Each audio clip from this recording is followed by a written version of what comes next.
Chapter 4. Public Works Means Taxes.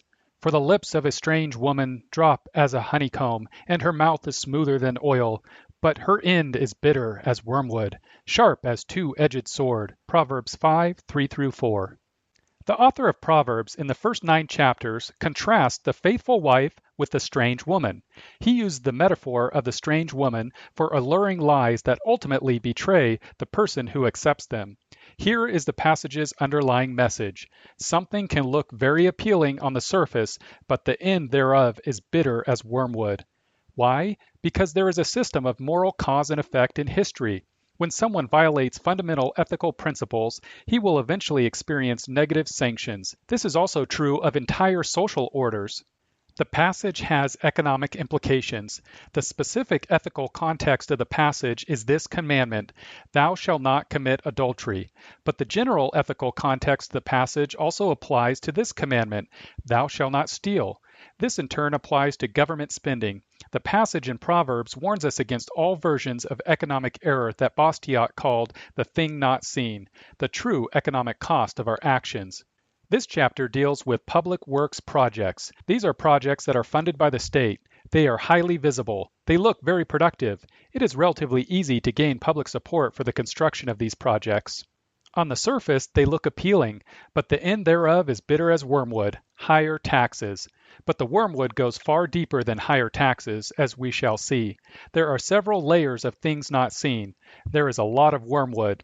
The appeal of public works is the appeal of something for nothing. It is the appeal of the devil's temptation of Jesus. Stones into bread, Matthew 4:3.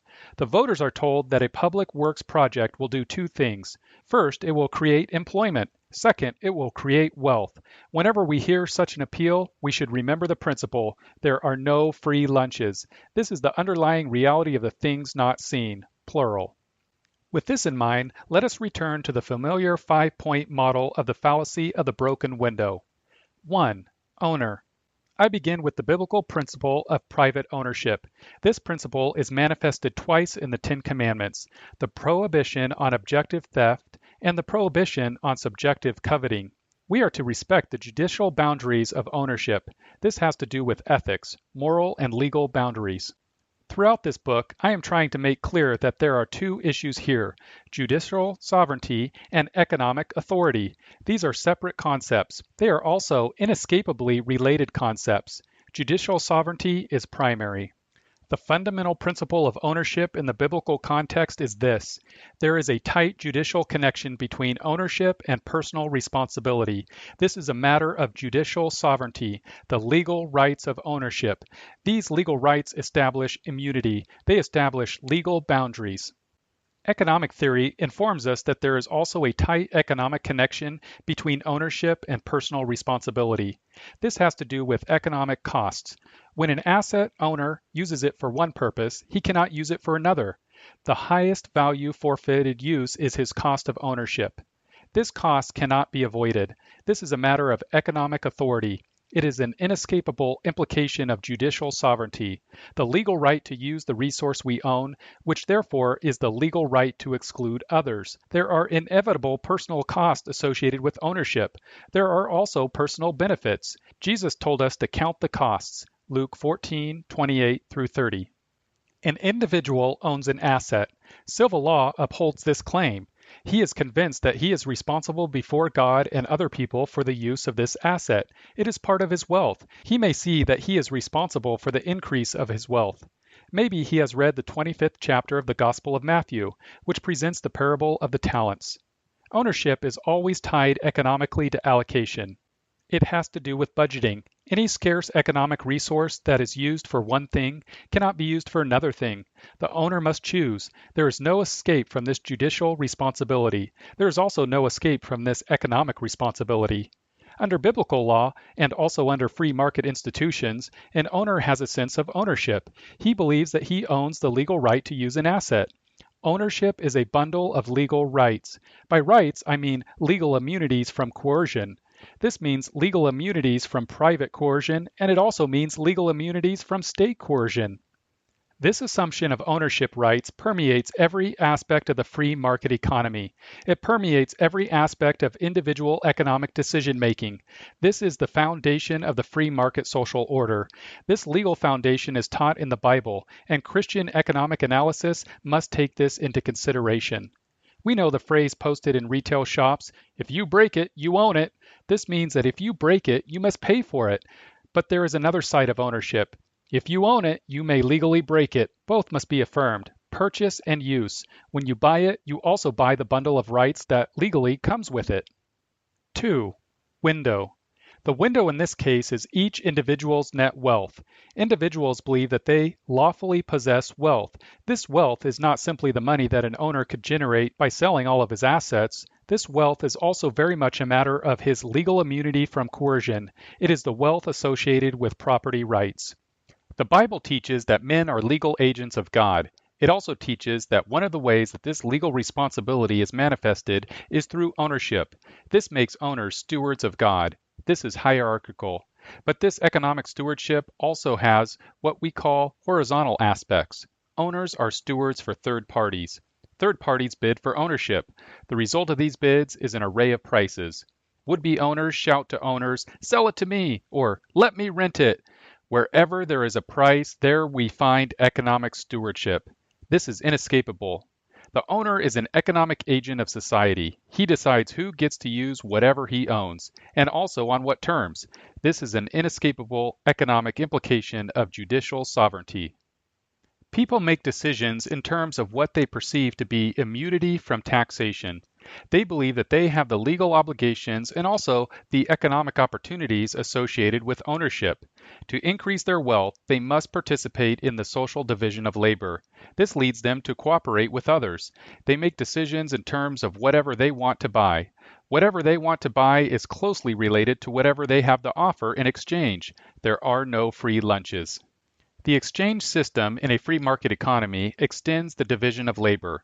People make decisions regarding the allocation of their wealth, and they do so in terms of their perceptions of opportunities for service. Their opportunities to serve others, but also others' opportunities to serve them. This focus on service comes from an inevitable aspect of stewardship in a world of scarce resources: asset allocation. To achieve their goals at a low cost, they have to gain cooperation from other people, especially strangers. The main way that they do this is to offer opportunities to these people.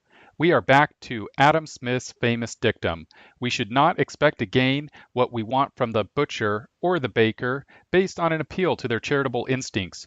We should expect to gain cooperation on the basis of this offer: I will provide what you want if you will provide me with what I want. In other words, the value of the window is not simply the benefits that the window will provide in terms of letting light in and keeping cold and bugs out. It is also the right of ownership that someone has with respect to his window. Specifically, it is his window. It is not somebody else's window. This fact of ownership, he believes, entitles him to the use of his window.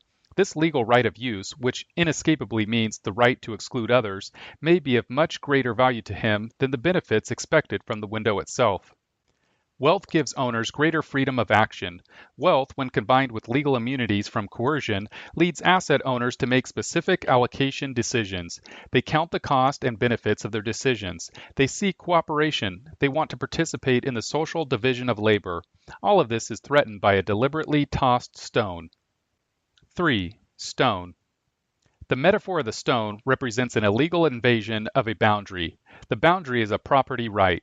One more time, by property right, I mean the legal immunity from coercion with respect to personal wealth. In the case of public works, the stone has the characteristic feature of the strange woman. It has great allure. This is not simply a stone picked up at random and then tossed through a window out of spite or out of envy. This particular stone is based on a conceptual model. It may be based on a physical working model, but the conceptual model is the key. It is a model of great beauty. It is something to be desired. It offers specific benefits to the person who takes advantage of it.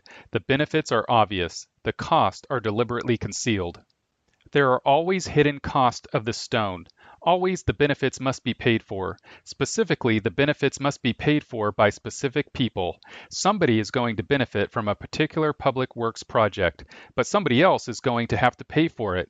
In some cases, this may be the same person, but in all likelihood, the person making the decision to toss the stone sees that he will gain more from the outcome of the stone tossing than he will pay. This is not a matter of envy, the destruction of what someone else owns. Rather, it is a matter of jealousy, the desire to get part of what someone else owns. The underlying assumption of the stone thrower is this: somebody else is going to have to pay more to get the benefits than I will have to pay. There is no question regarding the underlying economics of this relationship. It is theft. 4. Costs. The most important cost of state intervention into the economy, rarely discussed, is this one: the state's violation of property rights. The taxpayer has been subjected to a loss. His immunity from coercion has been reduced. His wealth is more uncertain than it was before. The arbitrariness of the state now threatens the future predictability of his personal plans. With a public works project, the state has tossed the stone through the windows of taxpayers. The state has therefore forced existing taxpayers to adopt new budgets. These budgets are not what each of these taxpayers would have chosen had the state not started some public works project, and had the state not been forced to tax certain individuals in the general public. Each taxpayer would have made individual allocation decisions in terms of his original budget. Now he must rethink his decision in terms of a different, smaller budget. Taxpayers would have made their plans in terms of personal balance sheets. Now they are forced by state coercion to make their decisions in terms of reduced balance sheets. The ability of individuals to achieve their personal goals is reduced when the tax bill comes due. Politicians promote a public works project in terms of benefits that will be seen. The exact details of who is going to pay for these benefits are always kept in the background. Politicians do not want voters to make careful analysis of the real cost of the project. They persuade the voters that the cost will be borne by somebody else, or at least most of the cost will be borne by somebody else. Another major loss is the reduction of voluntary cooperation. People would have made different plans, and they would have coordinated these plans with different people. The new public works project will no doubt foster new kinds of exchange relationships. Some people will be benefited, but the question is this: will a social order based on voluntary cooperation be extended by state compulsion into the economy? Unfortunately, hardly anybody ever asks this question. There will be new employment in those areas associated with the public works project, but there will also be reductions in employment in all of those areas where the taxpayers' money would otherwise have been spent, but which now is spent by the state. We see the benefits, we do not see the losses. We see people employed on the public works projects. We do not see the people who are not employed because there are no private works projects as a result of the taxes.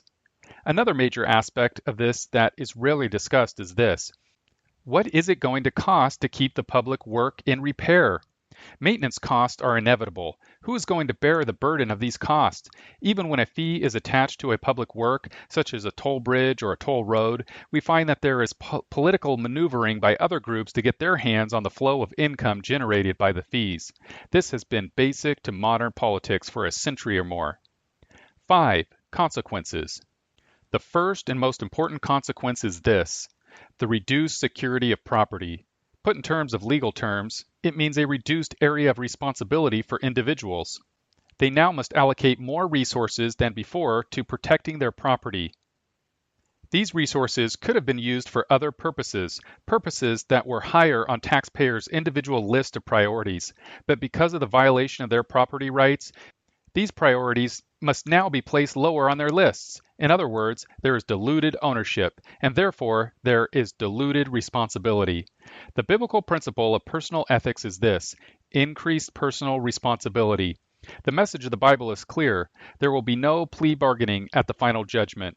This is the message of the parable of the talents. The concept of public works projects undermines personal responsibility. Blame the committee. There are no committees at the final judgment.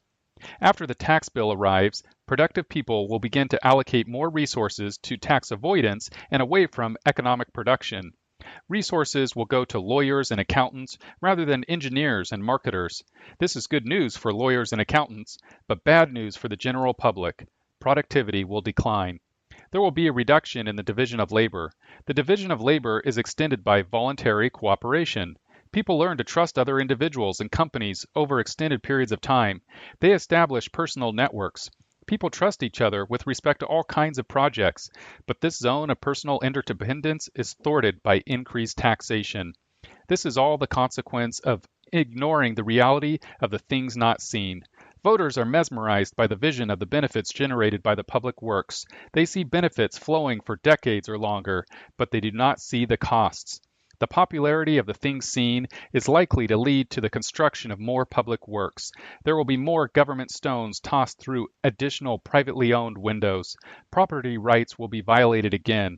The negative consequences of this are inevitable. Sometimes we are wise enough to call them what they are, unintended consequences. Sometimes they are called side effects.